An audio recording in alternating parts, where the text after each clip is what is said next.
White people have always had way too many dogs because they have always needed something to control besides other people. White people's obsession with dogs isn't about companionship, it's about domination. From European aristocrats hoarding hounds like status symbols to settlers using attack dogs to enforce slavery and colonization, white societies have long treated dogs better than people, as long as they were obedient. They bred dogs to enforce social hierarchies, hunting hounds for nobles, attack dogs for slaves. They prioritized dog breeding over feeding the poor, even when their own economies were in collapse. They weaponized dogs against enslaved people, indigenous communities, and their political enemies, because why do your own dirty work? They humanized dogs while treating actual humans, especially black and brown people, like animals. White people today pretend like their dog obsession is about love, but historically, it was about hierarchy, power, and violence. White elites have always used dogs to reinforce class hierarchies. In medieval Europe, dogs weren't companions, they were status symbols. In feudal Europe, hunting dogs were luxury items. Commoners were banned from owning them. Greyhounds, bloodhounds, and mastiffs were legally restricted to nobility. Owning a well-bred hunting dog was as important as owning land. It showed that you were better than the peasants. White elites treated dogs like extensions of their own power. Poachers, aka starving peasants, were executed if caught with a noble's dog breed. Dogs were bred to enforce class control. Bloodhounds didn't just hunt deer, they hunted people. Even in times of famine and war, aristocrats spent fortunes on their dog kennels because their dogs meant more to them than their subjects. And yes, the white obsession with purebred dogs comes directly from their obsession with racial and class purity. White settlers didn't just own dogs, they used them as colonial weapons. Wherever white people went, so did their attack dogs. Spanish colonizers used war dogs to terrorize native people. Columbus and Cortez didn't just bring swords, they brought mastiffs trained to rip native people apart. Dog terror was a colonial strategy, letting their war dogs feast on native peoples in public executions. They justified it by calling native people subhumans, but gave their dogs full military honors. Dogs were used to enforce slavery. Enslavers bred Negro hunting dogs specifically to chase, maim, and unalive escaped slaves. Bloodhounds and mastiffs were trained to track black bodies across plantations. Runaways feared the dogs as much as the slave catchers, because once they were set loose, it was over. Settlers also used the dogs to control Native Americans. During westward expansion, U.S. soldiers used attack dogs against Native resistance fighters. These same Indian hunting dogs were later rebranded for police forces. While Native people were driven onto reservations, white people built entire industries around sport hunting with dogs. White people have never just been dog lovers. They have always used dogs to reinforce racial and class order.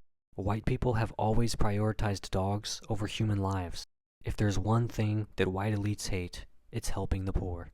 But if there's one thing they'll always fund, it's breeding dogs. During the Irish potato famine between 1845 and 1852, British landlords let millions starve, while continuing to fund elite dog kennels. During the Great Depression, rich white Americans kept their purebred dogs in luxury, while their neighbors starved. During apartheid, white South Africans refused even basic education for black children, but spent fortunes on breeding and importing European hunting dogs. If given the choice between saving a dog and saving a starving human being, white elites have historically chose the dog. And this mindset is still alive today.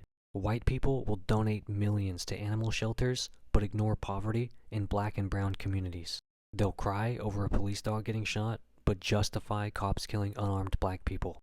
They'll campaign for dog adoption harder than they'll ever campaign for racial justice. White people have always seen some humans as less valuable than animals. White people invented dog racism while pretending to be against it. White people obsess over purebred dogs because they invented blood purity in the first place. Eugenics, the science of breeding superior humans, was modeled after dog breeding. Mustache Man Who Shall Not Be Named was obsessed with German shepherds and promoted breeding programs for both dogs and people. White aristocrats wrote entire books about how mixing dog breeds was as dangerous as mixing races. Even today, white people assign race to dogs. Pit bulls, aka black dogs, are criminalized, while golden retrievers, aka white dogs, get a pass. Black dogs get adopted less from shelters because white people unconsciously associate them with danger. Police forces breed and train attack dogs the same exact way they did in slavery and colonial wars. White people invented racism, then applied it to their own pets. White people's dog obsession is an escape from their own social decline. They refuse to have kids, but will raise 3 Labradors like their biological offspring. They feel disconnected from community, so they turn dogs into their emotional crutches. They want unconditional obedience, so they choose dogs over humans. White people's dog obsession is about control, not love. That's why they ignore human suffering while spending millions on pet pampering. That's why they cry when a police dog gets hurt, but justify police aggression against people. That's why they advocate for animal rights while voting for politicians who gut social programs for children. White people treat dogs better than humans because they don't challenge whiteness. Dogs don't talk back. They don't demand reparations. They don't compete with white men for jobs, and they don't expose white privilege. Until now. White people don't love dogs. They love what they represent: obedience, control, and unconditional acceptance. White people's dog obsession isn't about love. It's a historical reflection of how they see the world. Some humans deserve loyalty and care. Others deserve to be hunted and controlled. And the best companions? The ones who never question their master. White people don't own dogs. They need them. Because without them, they'd have to face the fact that their entire civilization is built on dehumanizing everyone else. Cope.